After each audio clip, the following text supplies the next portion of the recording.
여러분 안녕하십니까? 오전에 4,000선을 내줬던 코스피가 오후에는 3,900선까지 내주면서 큰 폭의 하락세를 보였습니다. 다만 장 막판 들어서 소폭 반등하면서 그 하락폭을 1%대까지 줄이는 모습인데 혼란스러웠던 증시 흐름 살펴보겠습니다. 이한나 기자. 네, 이한나입니다. 네, 장 막판 들어서 특히나 변동성이 커지는 모습인데 코스피 현재는 어디에 있습니까? 네, 오후 2시 50분 기준 코스피는 어제보다 1.87% 떨어진 3,950선에서 거래되고 있습니다. 개인이 4,500억 원 넘게 매수하고 있지만 외국인과 기관이 합쳐 역시 4,500억 원 넘게 팔아치우고 있습니다. 코스닥도 2.38% 가까이 하락하면서 870선에서 거래 중입니다. 미 증시에서 엔비디아, AMD 등 AI 관련 종목군이 부진했던 여파가 계속되고 있습니다. 달러원 환율은 어제 주간 거래 종가보다 7원 90전 오른 1,456원 90전까지 치솟고 있는데요. 1,450원을 넘어서면서 원화 약세 확대에 따른 투자 심리 불안의 유입 역시 지수 낙폭을 확대하는 주요 요인으로 작용하고 있습니다. 네, 그리고 시총 상위 종목들도 대부분 약세라고요. 네, 코스피 시가총액 상위 10개 종목 모두 약세를 보이고 있는데요. 한화 에어로스페이스, HD 현대중공업, 두산 에너빌리티, SK하이닉스, 현대차, 삼성전자 등의 순으로 낙폭이 큰 상황입니다. 특히 삼성전자, SK하이닉스의 주가는 모두 2% 가까이 하락 중인데요. 도널드 트럼프 행정부가 엔비디아의 최신 AI 칩 수정 버전인 저사양 모델도 중국 수출을 허용하지 않기로 했다는 소식이 영향을 주고 있습니다. 여기에 LIG 넥스원은 시장 전망치를 웃도는 어닝 서프라이즈를 발표하고도 16%가 넘게 급락하고 있는데요. 3분기 호실적을 기록했지만 4분기 영업이익률이 예상보다 부진할 것이란 시장 전망이 나온 데 따른 것으로 보입니다. SBS 비즈 이한나입니다. 투자 열기가 뜨거우면 그만큼 사건, 사고도 많아집니다. 이에 사고를 최소화하는 증권사와 그렇지 못한 증권사의 희비가 갈리게 되는데 상반기에 이어서 3분기에도 한국투자증권과 키움증권이 투자자들과 가장 많은 분쟁을 벌인 것으로 나타났습니다. 신다미 기자. 네, 신다입니다. 네, 두 회사 각각 분쟁이 얼마나 됐습니까? 네, 지난 3분기 한국투자증권을 상대로 제기된 금감원 분쟁조정 신청 건수는 중부권을 제외하고 모두 60건으로 증권사 중 가장 많았습니다. 한국투자증권은 분쟁조정 신청 중 대부분은 해외 부동산 펀드 관련 민원이라고 설명했는데요. 두 번째로 분쟁조정 신청이 많았던 곳은 59건이 신청된 키움증권이었습니다. 키움증권은 지난 4월 발생한 전산전행 영향이라고 설명했습니다. 이어서 신한투자증권과 삼성증권, 미래에셋증권 순이었습니다. 3분기 전체 분쟁조정 신청 건수에서 키움증권과 한국투자증권이 절반을 차지했는데요. 이 두 증권사의 올해 누적 분쟁조정 신청 건수는 각각 578건과 317건으로 증권사 중 1, 2위에 올랐습니다. 네, 키움증권은 여기다 간밤에 또 오류가 발생해서 민원이 더 늘어나게 될 것 같은데 자, 일단 지난 분기에는 그래도 증시가 전반적으로 상승세였어서 전체적으로 분쟁 건수는 줄었다면서요? 네, 그렇습니다. 지난 상반기 증가세를 보였던 분쟁 조정 건수는 3분기 들어 전분기보다 약 70% 줄어들었는데요. 해외 부동산 펀드 등 기존의 문제 자산들은 이미 수면 위로 올라와 악재를 소화하고 있는 한편 증시 반등으로 투자자 손실 관련 분쟁은 줄어든 것으로 풀이됩니다. 다만 최근 키움증권 등 증권사의 전산장애가 이어지고 있어 올해 분쟁 건수는 늘어날 것으로 전망되는데요. 올해 누적 분쟁 조정 신청 건수는 1,652건으로 지난해 같은 기간에 1,535건보다 8% 가까이 늘었습니다. SBS 비즈 신다입니다. 다른 증권사 소식 하나 더 보겠습니다. 국내 증권업계 중에 비교적 신생주자인 토스증권이 해외 주식 옵션 거래를 시작합니다. 전형적인 고위험, 고수익 파생 상품인데 토스증권의 관련 이벤트와 광고가 지나치게 자극적이라는 지적이 당국으로부터 나왔습니다. 자세히 알아보겠습니다. 박규준 기자. 일단 광고나 이벤트의 어떤 부분이 문제가 됐습니까? 네, 토스증권은 다음 주에 전 고객을 대상으로 미국 주식 등을 기초자산으로 한 해외 주식 옵션 서비스를 시작할 계획이었는데요. 그 전에 사전 신청 이벤트로 최대 300만 원 투자금을 주면서 옵션 모의 투자를 해보는 이벤트도 같이 해왔습니다. 그런데 이 옵션 모의 투자를 하는 과정에서 등장하는 광고가 문제가 됐습니다. 엔비디아가 5% 오르면 옵션 가격은 214% 오른다는 식의 문구가 등장하는데요. 이런 게 고위험 투자를 부추긴다는 지적을 받은 겁니다. 이에 따라서 금융당국은 어제 위험한 상품이다 보니 주의해달라고 금융투자협회에 광고 심사를 지시했습니다. 이 광고는 일부 투자자에 한정된 사전 이벤트라는 이유로 협회 광고 심사를 받지 않고 토스증권 내부 준법 감시 승인만 받았습니다. 네, 이런 지적이 나오자 결국은 토스증권이 해외 옵션 투자 광고와 이벤트 모두 중단한 상황이죠. 네, 맞습니다. 어제 오후부로 모두 중단이 됐는데요. 이 관건은 향후 모든 고객을 대상으로 해외 주식 옵션 거래를 개시할 때 이 투자 페이지에 등장하게 되는 광고 이미지 또 문구 등이 될 걸로 보입니다. 금감원이 금투협을 통해서 주의를 당부했기 때문에 단순하게 옵션 수익률만 부각하는 식의 문구는 수정될 것으로 보이는데요. 이에 따라서 토스증권은 애초 10일이던 이 정식 서비스 오픈 시점을 17일로 미루기로 한 걸로 파악됐습니다. 이 가운데 다음 달 15일부터는 이 해외 파생 상품 거래를 위해서는 국내 투자와 동일하게 사전 교육도 모의 거래를 이수해야 되는데요. 금감원은 증권사들이 그 전에 투자자 유치전에 나설 수 있다고 보고 모니터링을 현재 강화하고 있습니다. SBS 비즈 박규준입니다. 다음 소식입니다. 재건축으로 일시적으로 살 집을 구해야 하는 사람들도 1%대 버팀목 전세대출을 받을 수 있게 되는 것으로 확인됐습니다. 수요자 보호를 위한 것도 있겠습니다만 이주비 변수를 덜어서 재건축의 속도를 높이겠다는 의도도 깔린 것으로 해석됩니다. 단독 취재한 기자 연결해 보겠습니다. 오수영 기자. 네, 오수영입니다. 네, 기존에는 재건축 이주자의 경우는 이 대출의 대상이 아니었군요. 네, 그렇습니다. 오늘부터는 재건축 사업장 주택 소유자와 세입자도 저금리 정책 대출을 받을 수 있습니다. 원래는 재개발과 주거 환경 개선 사업 지역에서 이사를 나가는 소유자와 세입자에 한해 이주자용 버팀목 전세자금 대출이 1%대 저금리로 지원됐었습니다. 일반 버팀목 대출 금리가 연최저 2.5%, 최고 3.5%인데 비해 정비사업 이주자용 버팀목 대출 금리는 1.5%로 최대 2%포인트까지 혜택이 더 큽니다. 소득 기준은 부부 합산 5천만 원 이하, 다자녀일 경우 6천만 원 이하로 기존과 같은데요. 신혼부부에 한해 합산 연소득 7,500만 원으로 완화됩니다. 정비사업 이주자용 버팀목 대출을 받으려면 지자체 확인서를 필수로 제출해야 하고요. 다만 은행의 자산 심사는 면제받습니다.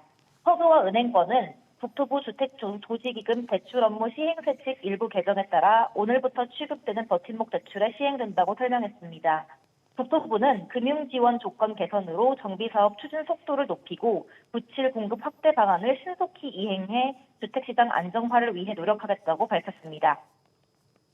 네, 이런 재건축과 관련된 이슈 말고 오늘부터 이 대출 관련해서 또 바뀌는 것들이 있습니까? 네, 있습니다. 주거 취약계층 이주 지원을 위한 버팀목 전세자금 대출 한도가 기존 8천만 원에서 1억 원으로 오늘부터 25% 상향됩니다.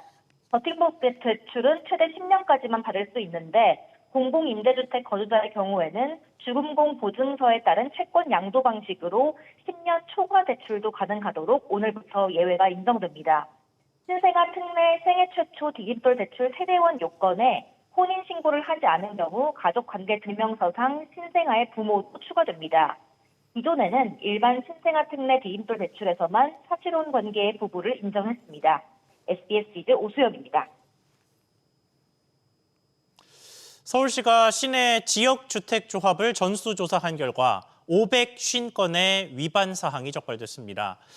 토지를 확보하지도 않아놓고 조합원을 모집하거나 조합원 가입계약서 누락 그리고 회계 부적정까지 문제가 반복되면서 조합원의 피해 우려가 커지고 있습니다. 박연신 기자, 일단 조사 결과 어떤 문제가 가장 흔했습니까? 서울시가 올해 5월부터 지난달까지 총 5달간 서울 시내 모든 지역주택조합 118곳을 대상으로 실태를 조사한 결과 550건의 위반 사항을 적발했는데요. 가장 많은 지적은 회계 부적정인 것으로 나타났습니다. 분기별 실적 보고서를 누락하거나 조합자금 입출금 내역 미공개 등이 반복됐고 일부 조합은 업무 대행사 명의로 토지를 취득한 뒤 대출 이자까지 조합이 대신 납부한 사례도 확인됐습니다. 조합원 가입계약서의 필수 기재사항을 빼먹은 경우도 26건이나 나왔는데요. 토지 확보 비율이나 탈퇴 환급 절차 같은 핵심 정보가 빠져 있어 조합원 피해 위험이 컸다는 게 서울시의 판단입니다. 네, 여기에 아예 사업 추진이 불가능한 상태인 곳들도 있었다면서요? 네, 주택건설 대지의 사용 권원과 소유권에 대한 확보 비율을 충족하지 못한 상태인데도 조합원 모집을 진행하거나 모집 광고를 낸 조합이 적발되기도 했습니다. 사업 추진 자체가 불가능한 지역에서 모집한 사례도 존재했는데요. 특정 조합은 정비구역, 토지거래 허가구역 안에 있어 애초에 사업 추진이 불가한데 추진위원장이 친동생을 모집 대표로 세워 조합원 모집 신고 없이 투자금 형식으로 가입금을 받아가기도 했습니다. 서울시는 사실상 사업을 진행할 수 없는 곳에 속한 조합에 대해서는 조속히 해산하도록 행정 지도를 강화할 방침입니다. 특히 조합원 보호를 위해 정보 공개를 의무화하고 회계 감사를 매년 받도록 하는 등 관리 체계를 다시 손보겠다고 밝혔습니다. SBS 비즈 박연신입니다. 조사하면 할수록 새로운 문제가 드러나는 KT 사이버 침해 관련 소식도 연달아 짚어보겠습니다. KT가 개인정보 포함 서버에 악성 코드 감염을 알면서도 숨겼다는 사실이 어제 민관합동조사단 중간조사 결과 발표로 뒤늦게 드러났죠. 이에 비슷한 의혹을 받고 있는 LG유플러스도 긴장하고 있습니다. 조슬기 기자, LG유플러스는 구체적으로 어떤 의혹 때문에 긴장에 빠진 겁니까? 네, LG유플러스도 미국의 보안 매체 프렉이 제기한 내부 서버 해킹 의혹과 관련해 서버를 고의로 없앴다는 의혹에서 자유롭지 않기 때문입니다. 7월 중순 해킹 의혹 제보를 받은 뒤 7월 말 관련 서버를 물리적으로 폐기했고 8월 중순에는 서버 운영 체제를 재설치했습니다. 앞서 KT 측도 중간조사 결과를 통해 프렉이 제기한 문제의 서버 8대 중 2대를 이미 보유하고 있었음에도 불구하고 폐기했다고 허위 보고했던 게 드러났습니다. 이후 내부적으로 KT는 해당 서버들을 8월 중순까지 순차적으로 또 폐기시켰습니다.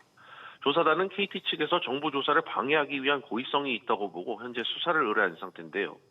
서버 폐기와 OS 재설치로 포렌식 분석을 사실상 불가능하게 만들어버린 LG유플러스 측의 움직임도 증거 은폐를 넘어 인멸로 볼 수 있다는 주장이 제기되고 있는 상황입니다. 조사단은 이러한 의혹들에 대해 LG유플러스 상황을 면밀히 보고 있다고 밝혀 엄정 대응 방침을 시사했습니다. 네, 이러면 LG유플러스의 압박감이 클 것 같습니다. 네, LG유플러스의 서버 폐기와 OS 재설치 행위 자체가 증거를 지우려는 움직임으로 비춰질 수 있어서입니다. KT 침해 사고 중간조사 발표 이후 여론이 들끓는 상황에서 의혹의 시선을 한몸에 받고 있어 타이밍도 좋지 않습니다. 단순 해킹 피해가 아닌 증거 인멸 혐의로 수사 대상이 될 수 있어 강한 제재는 물론 회사 신뢰도에 치명타를 입을 수도 있습니다. SBS 비즈 조슬기입니다. 이런 와중에 KT는 당국에 개인정보 유출 신고를 현재까지도 하지 않은 것으로 나타났습니다. 문제의 감염 서버에 개인정보가 있었다는 정부 조사에도 움직이지 않고 있는 건데 이 내용도 짚어보겠습니다. 안지혜 기자, 유출 신고를 왜 안 한 겁니까? 네, 개인정보 유출 정황이 발견되지 않았다는 게 KT의 공식 설명입니다. 현행 개인정보보호법 시행령에 따르면 개인정보 처리자는 1000명 이상의 개인정보 또는 민감정보가 유출된 사실을 알게 되면 72시간 이내에 개인정보보호위원회에 신고를 해야 하는데 유출 정황이 없어서 신고 전제 조건이 충족되지 않았다는 설명입니다. 문제는 고객 개인정보가 담긴 KT 서버를 감염시킨 BPF 도어가 올해 초 SKT 해킹 사태에서도 사용된 악성 코드라는 점입니다. 같은 계열 악성 코드로 수천만 명의 개인정보가 빠져나간 SK텔레콤 사례를 감안하면 KT 역시 개인정보가 외부로 유출됐을 가능성이 크다는 지적이 나옵니다. 개인정보위는 KT의 신고가 없더라도 인지조사가 가능하다면서 이미 이번 무단 소액결제 사건과 관련해 KT를 조사 중인 만큼 BPF 도어 감염으로 인한 개인정보 유출 여부와 지연 신고 가능성 역시 포함해서 조사할 것이라고 밝혔습니다. 자, 이런 가운데 KT의 3분기 실적이 나왔습니다. 해킹 여파는 아직은 반영되지 않은 것 같죠? 네, KT는 연결재무제표 기준 올 3분기 영업이익이 1년 전보다 16% 증가했다고 밝혔습니다. 같은 기간 매출은 7%, 순이익은 16% 각각 늘었는데요. 클라우드와 부동산이 실적을 견인한 가운데 무선 서비스 매출도 5% 가까이 늘었습니다. 전체 고객 유심 교체 비용과 정보 과징금 등 본격적인 해킹 여파는 4분기 실적에 반영될 것으로 전망됩니다. SBS 비즈 안지혜입니다.